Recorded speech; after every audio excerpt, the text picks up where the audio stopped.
প্রাণ বন্ধুরে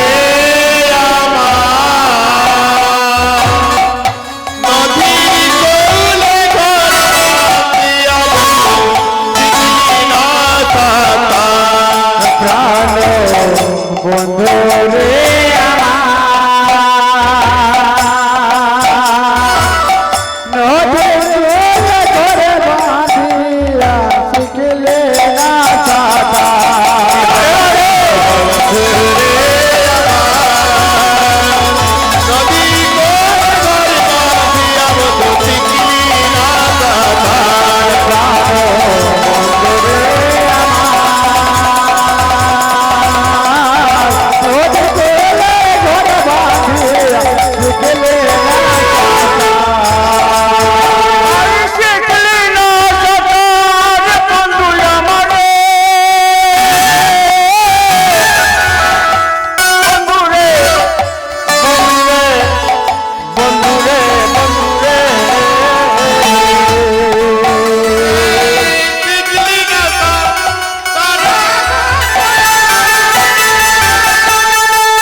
বনশুকর দেখেছেন, ছবিতে দেখেছেন, ওই যে ছবির মধ্যে দেখেছি কিন্তু আমরা দেখিনি, কিন্তু ছবিতে বনশুকরের দুটা দাঁত থাকে আর হাতিরও দুটা দাঁত থাকে।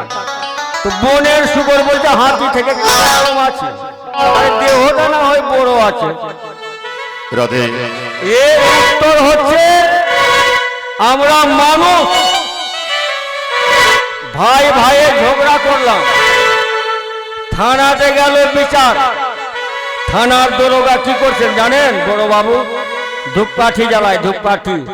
যে গ্রামে গ্রামে ঝগড়া লাগে ও ধূপকাঠি জ্বালাচ্ছে, আর ডাক্তার বাবু ধূপকাঠি জ্বালায় যে গ্রামে রুগী বাড়ুক, যেন ওই মহামারী চলে আসুক। হ্যাঁ, দোকানদারও আর ডিলার ধূপকাঠি জ্বালাচ্ছে যেন গ্রাহক আসে না। হ্যাঁ, সবাই বলছে গ্রাহক আসুক, আর ডিলার বলছে যত মানে গ্রাহক না আসলে আমার লাভ আছে, মানে চালটা বাঁচবে। রাধে রাধে আর চোর ডাকাত রাবি আবার ধূপকাঠি জ্বালায় রাধে, যে মা কালী আমি চুরি ডাকাতি করতে যেন ধরা না পাই। হরি বল হরি বল। আর সাধু সন্ন্যাসী ধূপকাঠি জ্বালায় যে দেশের মঙ্গল হোক, মঙ্গল কামনা করছেন। সময় নাই না, আমি বলতাম যে মানে সাধুরা কি করছে বলবো? ঠিক আছে, কারণ মাছন্দারনাথ আর গোরখনাথ আপনারা ভালো করে জানেন। মাছন্দারনাথ আর গোরখনাথ, গুরু গোরখনাথ, हाँ वो सरंगी बजाने वाला যোগী जोगी। তো গুরু গোরখনাথ কলিঙ্গে দেশের জমিদারের কোন পুত্র সন্তান ছিল না, আর রাজার মৃত্যু আছে। রাজার মৃত্যু হবে তার গণনা করে দেখলে জমিদারের, তো জমিদারের যখন দেখলেন যে মৃত্যু আছে তাহলে কি করা যাক, কারণ বিদ্যামিত্র প্রবেশেষু মাতা মিত্র গৃহেষু চ ব্যাধিত সৌষধং মিত্রং ধর্ম মিত্রং মৃত্যু সচ। নদী তীরে চ যেই বৃক্ষ পরগেষু কামিনী মন্ত্রীহীনাশ্চ রাজানো শীঘ্রং রসন্ত সংশয়ম। যে রাজ্যে রাজা নাই সে রাজ্য ছারকার হয়ে যায়। তাহলে ও মাছন্দারনাথ ভাবলেন যে আমার 12 বছরের জন্য এই আত্মাটাকে আমি জমিদারকে দিয়ে দিই।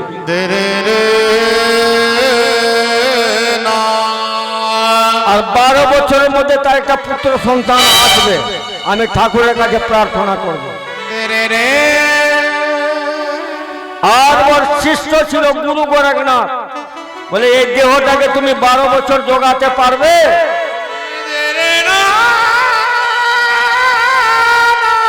গুরু গোরখনাথ বললো বাবা পচে যাবে, গলে যাবে,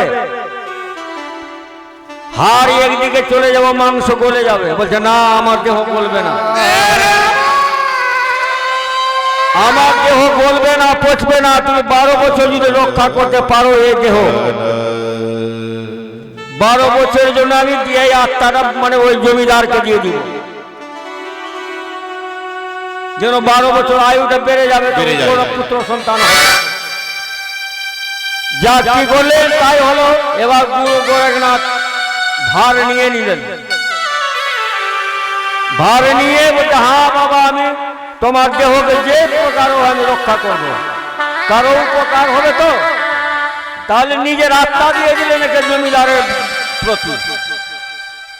এবার জমিদার পিগনের মরে গেছে, শ্মশানে নিয়ে গেল, চিতা সাজিয়ে দিয়েছেন। এই অগ্নি দিবে ইতিমধ্যে আত্মাটাকে পাঠিয়ে দিল, জীবিত হয়ে গেল, তাকে নিয়ে এলেন, আর এর দেহটা পড়ে গেল। এবার সেই কলিঙ্গ দেশের একটা জঙ্গলে নন্দকানন বলে জায়গা ছিল, সেখানে গিয়ে ও দেখতে একটা জীর্ণ মন্দির আছে। বলছে এইটা মন্দিরে কোনো পুজো হচ্ছে না, এইখানে রাখলে ভালো হবে। এটা মেয়ে ছেলের পেটে কিন্তু কথা পাবি হয় না, এটা মানে যুধিষ্ঠির অভিশাপ আছে, আপনারা দুঃখ করবেন না। এটা শাস্ত্রের কথা।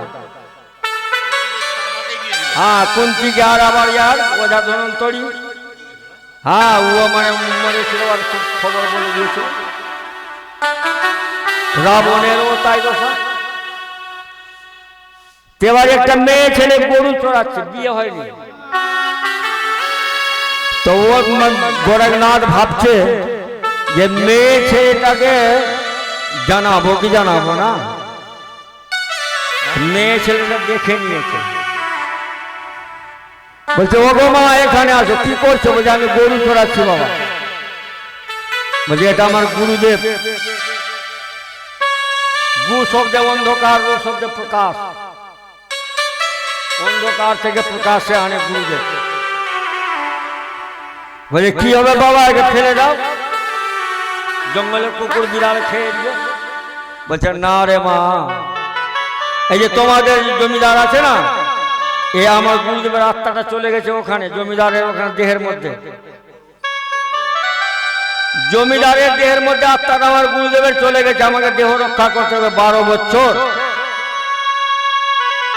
বলছে ঠিক আছে বাবা, ওইটা মন্দির আছে জীর্ণ শীর্ণ মন্দির, ওখানে পুজো হচ্ছে না, ওইখানে রেখে দেন। এবার মেয়েটা নিয়ে গেল, দেখছে ঠিকই আছে, কপাট ওপাট সবই হয়ে গেছে জীর্ণ শীর্ণ, ওইটা মন্দিরে রেখে আর তালা মেরে দিয়েছে, আর ওই তার রামাবলী ঢেকে দিয়েছে।